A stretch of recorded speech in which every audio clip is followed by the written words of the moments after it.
Volvemos al panorama político porque en el Congreso de la República se dejó al voto la prohibición de la reelección de presidentes regionales y alcaldes. Tenemos más detalles en el siguiente informe.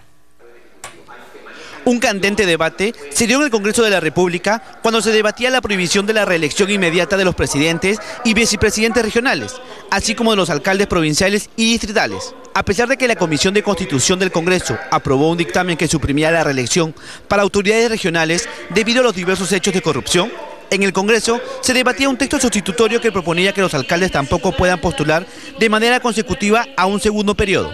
La aprobación de esta norma tiene como objetivo que las autoridades prioricen el gasto público de las obras que necesitan las localidades y no para fines electorales, y evitar que las autoridades se aprovechen de su puesto para intentar la reelección. Otra de las medidas del proyecto es cambiar la denominación presidentes regionales por la de gobernadores regionales. La iniciativa también establece que los cargos de gobernadores regionales, alcaldes y regidores no son renunciables ni revocables. La norma recién sería aprobada el próximo año, ya que al tratarse de una reforma constitucional necesita ser aprobada en 2 legislaturas y esta recién sería la primera. La votación final aún quedaba pendiente luego de que se diera un cuarto intermedio en la sesión del Pleno del Congreso. Nuevamente nos vamos al Pleno con Juan Carlos Portilla. Juan Carlos. Mario, sí, seguimos recogiendo las voces de los parlamentarios en relación a este debate que se viene realizando aquí en el Pleno del Congreso sobre la eventual derogatoria del aporte de los independientes a un fondo, a una AFP básicamente, aunque también había la opción de la ONP. Aquí conversaba con la congresista Rosa Mavila, con quien vamos a dialogar, de que ya al parecer hay casi un consenso en relación a que se va a ir a una derogatoria, más allá de que la bancada oficialista al parecer se inclina por una suspensión, pero parece que va quedando en minoría. ¿Cuál será el resultado final, congresista, dadas las expresiones que se han dado ya y que, como decía, son al parecer mayoritarias por una derogatoria? Esto puede ser observado por el Ejecutivo, el presidente puede decirle al Congreso, un momentito, esto nos va a meter en problemas con Hábitat, nos podemos hacer un arbitraje. Puede ser que el Estado sea demandado. ¿Cómo está? Buenas noches. Buenas noches. En primer lugar, tiene usted razón en el diagnóstico de lo que está aconteciendo en el Congreso. Creo que la bancada oficialista es la única bancada. Advierta usted que ni siquiera sus socios de Perú Posible, ni siquiera los partidos que normalmente tienen cierta autonomía, como Solidaridad o el representante del Partido Popular Cristiano, han expresado un punto de vista concordante con la posición gubernamental. Hay una mayoría de todos versus el oficialismo y hay personajes importantes como la vicepresidenta de la República que ha expuesto un punto de vista a favor de la derogatoria. La derogatoria va a salir y entonces evidentemente hay que evaluar los efectos de este punto de vista del Poder Legislativo. Mire, yo no le temo, al igual que otros congresistas, a la eventual amenaza de una demanda que haría la FP Integra. En primer lugar porque el Poder Legislativo, Hábitat, ¿no? Porque el Poder Legislativo no ha suscrito ningún contrato. Y en segundo lugar porque el Poder Ejecutivo respeta la Constitución, si es que la ley se aprueba, y tendría que plantearlo en el marco de un posible fuero arbitral, el contexto pues que implica una reforma legislativa por parte del Poder Legislativo. De otro lado, mi punto de vista es que la norma es anticonstitucional, como lo ha planteado la mayoría de los legisladores.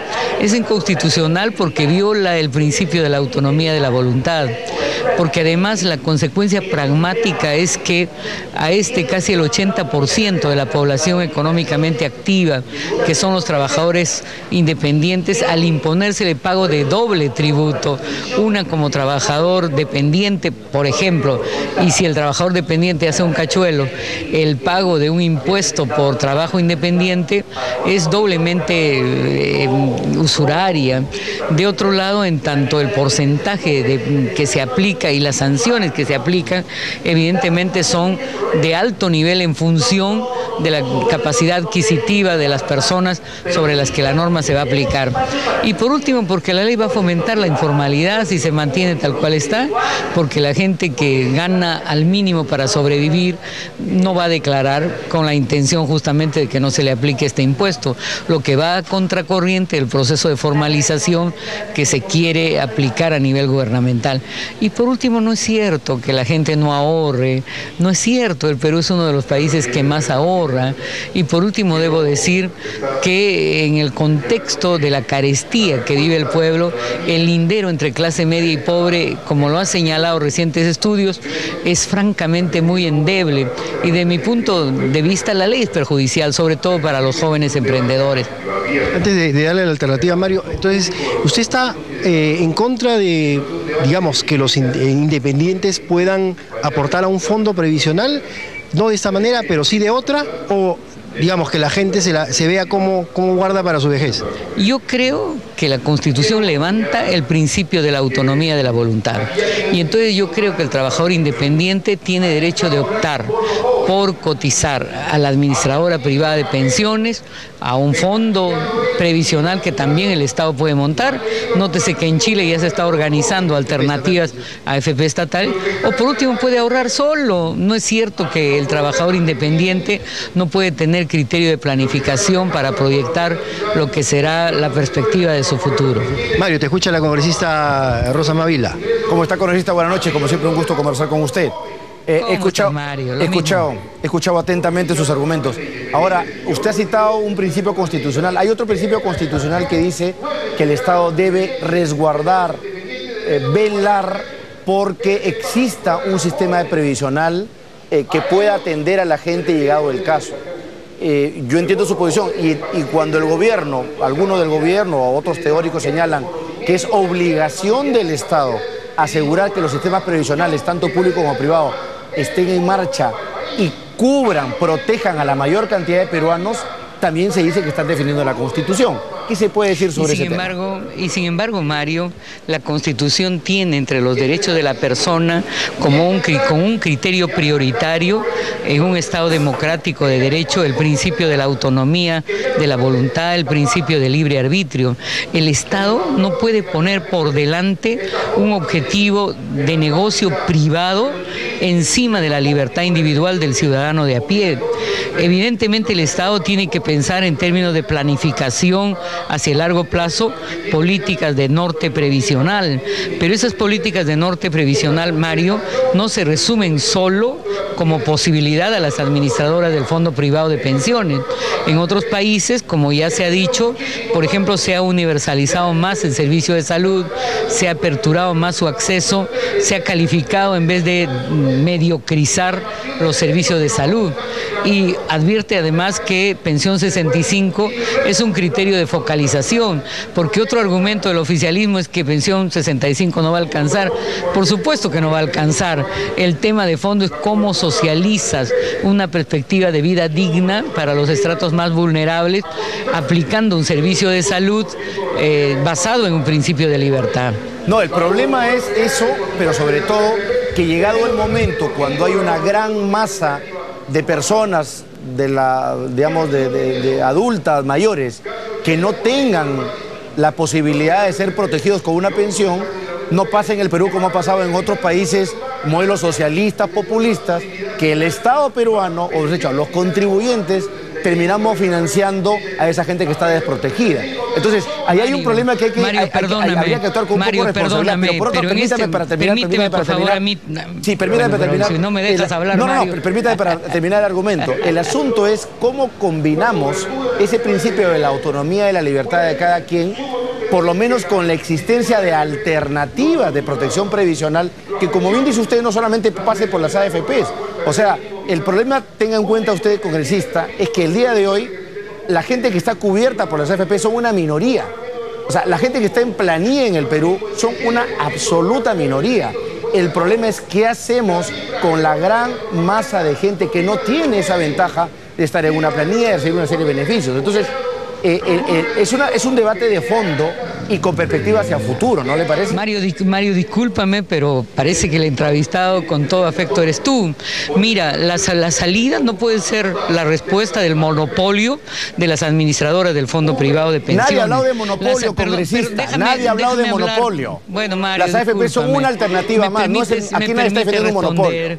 Es que la propuesta contenida en la norma, Mario, no digo que tú lo hayas planteado, la propuesta contenida en la norma es auspiciar el monopolio monopolio de una AFP y obligar al ciudadano independiente de a pie a cotizar a ese monopolio de la administradora del Fondo Privado de Pensiones. Y entonces creo que hay que pensar en una salida que en términos liberales por lo menos fomente las competencias entre distintas administradoras del Fondo Privado de Pensiones. Totalmente de acuerdo. Entre la posibilidad de una administradora de fondo de pensiones que pueda ser estatal y entre la alternativa del ciudadano de pie, si no quiere afiliarse, si quiere propiciar su propio ahorro para su vejez, ante la posibilidad también de asegurarle esto como alternativa. Ahora no vivimos pues en un régimen socialista, ¿no es cierto, Mario? Y ahora, por ejemplo, lo que reciben por la ONP la mayor parte de los pensionistas es del orden de 70 a 100 soles, y entonces la alternativa no puede ser ese proceso de mediocrización de la pensión que le da a las AFP un fondo de ganancia alto que además, como lo ha expresado bien Víctor Andrés Belaúnde, se invierte en el exterior o pero aún se invierte en la banca nacional. Es posible que el aportante pueda cotizar al banco y ahorrar directamente sin pagar los servicios a las AFP. Pero en fin, estamos en un escenario, Mario, que estamos creando un punto de partida para debatir a fondo el balance de lo que es el sistema de pensiones en el país, y como punto de partida no podemos empezar por una norma que solo traza un camino, el camino de una sola AFP y el camino de una opción manu militari que gravita principalmente sobre los bolsillos de los de abajo. Ahora, congresista, una última inquietud. ¿Por qué este debate que se está dando ahorita no se dio cuando se lanzó la reforma del sistema previsional? Usted recordará que porque a mí me consta, pero lo he tenido acá en mi programa, no usted, sino un montón de gente, discutiendo 2 años y medio el tema del monto de las comisiones de las AFPs. 2 años y medio nos hemos pasado discutiendo, hemos perdido el tiempo digamos, olvidando que el tema central es la rentabilidad para que hayan pensiones dignas, y por otro lado, eso que usted dice, abrir la competencia, darle más opciones a la gente. Entonces, ¿no le parece que aquí ha habido una irresponsabilidad tanto del gobierno como de la clase política de no dar este debate cuando se debió dar? Mira, Mario, en anterior ocasión en que hemos dado el debate frente a la segunda postergación, porque recordarás que ya estamos en un escenario de 2 postergaciones de la vigencia de la norma, se planteó la necesidad de dar un debate más estructural, más global del sistema de pensiones, de los fondos privados y de los fondos públicos. Y yo creo que sí, que tiene razón en este extremo. Creo que hay la necesidad de debatir mucho más estructuralmente el tema de las pensiones y de las AFP, y por eso la propuesta de derogatoria, que ahora parece ser mayoritaria, viene acompañada de otra posición, que es la necesidad de nombrar una comisión que trabaje una política más global de fondo, de balance de todo lo que es la estructura de pensiones en el Perú. Bien, congresista Mavila, como siempre un gusto conversar con usted, intercambiar ideas. Usted siempre bienvenida a este espacio. También de debatir con todo gusto y democráticamente, Mario. Buenas tardes. Como corresponde. Gracias, congresista. Gracias, Juan Carlos. Vamos a regresar en cualquier momento contigo. Y bueno, y anoche el gobierno puso en marcha un plan multisectorial para recuperar los barracones en el Callao. En la actividad participó el titular del Interior, Daniel Urresti, quien aprovechó para descartar que la captura de Polo Lórtiga se trate de una cortina de humo. Sandro Orozco Torres, es del Cuadrón Verde, usted lo ha decorado y él ha matado a mi hijo de 17 años por la pura, me dice.